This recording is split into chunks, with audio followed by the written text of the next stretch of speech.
Hello and welcome to episode 3 of the Virtual Forwards Work Club. My name is Neil and I'm a job broker for the Forwards Employment Service. If you missed last week's episode, feel free to go back and check it out now. The link will be in the description. Otherwise, let's get started with today's session. In this session, you can use a pen or a pencil and some paper to write on, or if you have a computer or laptop or a smart device like a tablet or smartphone, this might be even better. But you can work with whatever best suits you. Before we begin, I want to mention that this session can be fairly complicated. In our face-to-face work clubs, either I or a colleague would be at your side to support you and answer any questions you have on the spot. But on the virtual work clubs, this obviously isn't quite so simple. If at any point you are struggling during this session or any other session, past or present, maybe get a family member, friend or carer and ask for their help. Of course, as always, feel free to ask questions in the comment section below and we will try our very best to answer any way we can. You may have heard the phrase money makes the world go round. Well, it's got a lot of truth in it. Let's take supermarkets as an example. Without our own money, we wouldn't be able to buy food. And if we didn't buy food, supermarkets would go out of business. No supermarkets means suppliers have no place to sell their produce to, so they also go out of business. Money is an extremely powerful part of everyday life, so it's important to manage it well and not spend without a second thought. And today, that's what we're discussing, money management. First of all, I want to acknowledge government benefits. The benefits income you may receive may well be through universal credit, employment support allowance or job seekers allowance, and each one has its very own areas that could leave people confused. I won't be going through these today, but we will provide links in the description below for you to check out if you have any queries. The most important thing to remember when it comes to your income, whether it be from benefits or your salary through employment, is when will you be paid and how much will you be paid. The reason you want a full understanding of these elements all comes into play when we look at budgeting, and we're going to do this by following a 3-step process. Step 1. Income.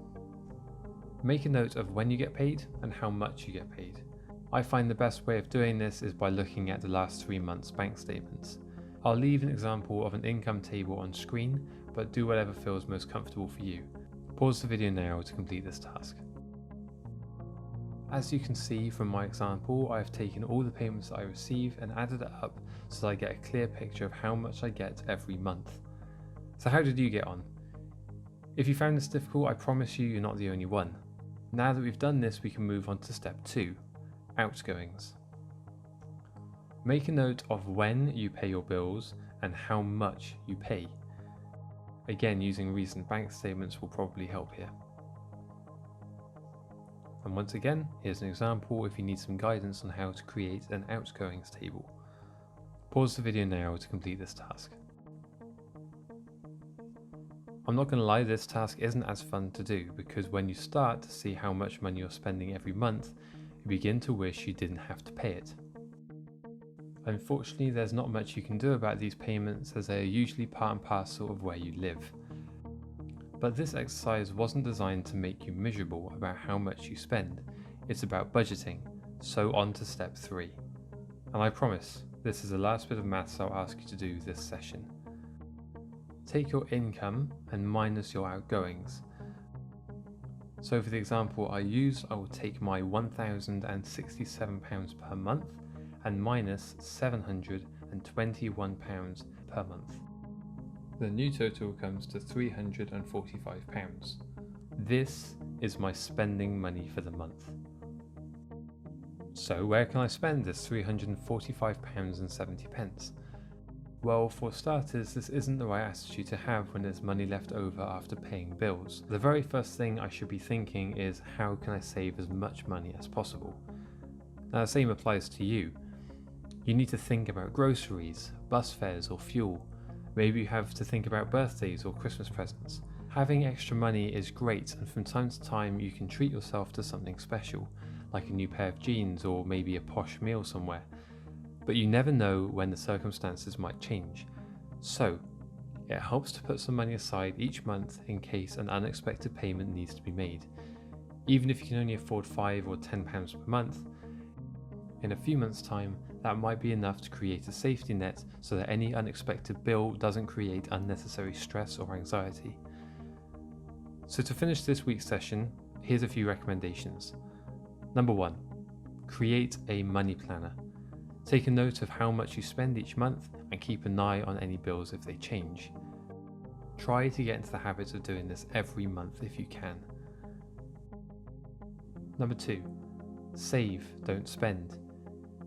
If you have some leftover cash or someone gave you some money as a birthday present, consider putting it into your savings before spending it on the very first thing you can think of. Number 3, seek advice. Money, benefits, debt, they can all be very scary prospects, but there are many services out there that can help. If you are worried or concerned about your finances, don't just ignore it and assume that it will get better, because there's a good chance it will get worse. Check out links in the description for organisations that can support you with financial difficulties. So, that's it for episode 3 of the Virtual Forwards Work Club.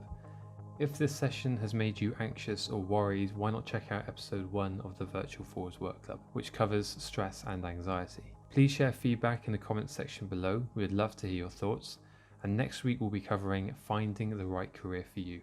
We hope to catch you then.